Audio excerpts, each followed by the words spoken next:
In this tutorial, you'll learn about popular and scholarly source types, their characteristics, and where and how to search for them. When considering the type of source, it's important to think about how and why it was created in the first place. In most cases, someone has an idea and wants to turn it into a published piece to share that information with others. In general, the creation process involves an author writing with a specific audience in mind and conducting research appropriate to meet the needs of that audience.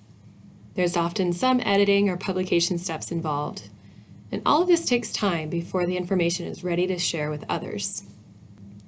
Popular sources are often written by journalists for a general audience.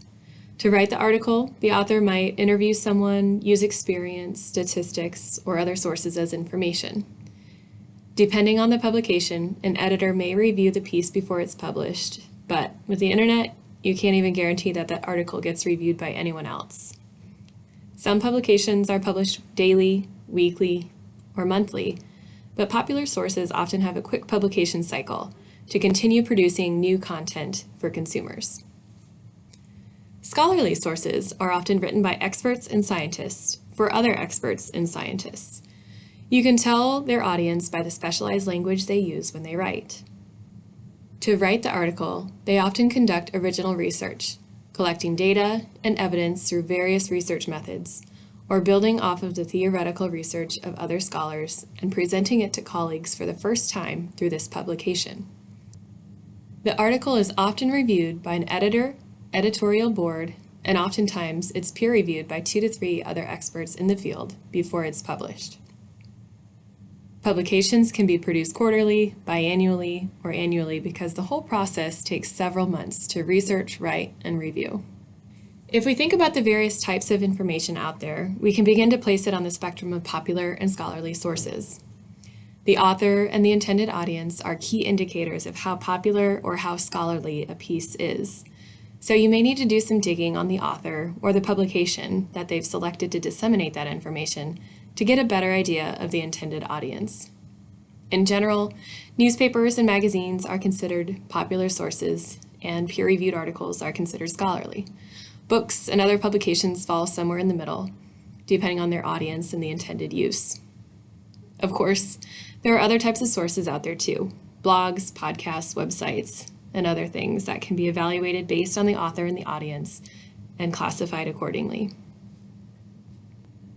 We've covered how the creation process might differ between popular and scholarly sources, but let's take a closer look at a popular source and a scholarly source to see the differences between them.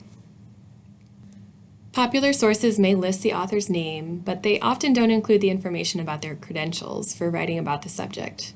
There's no standardized structure, and they tend to be short in length due to the quicker publication cycle and needing to appeal to the general audience. The piece is often a broad view of the topic that may link to a source, but it rarely includes an actual references list. Scholarly sources almost always provide author credentials or an easy way to identify their expertise. They commonly follow a very structured organization to present the scientific process, often including an abstract, introduction, a literature review, methods, results, discussion, and conclusion.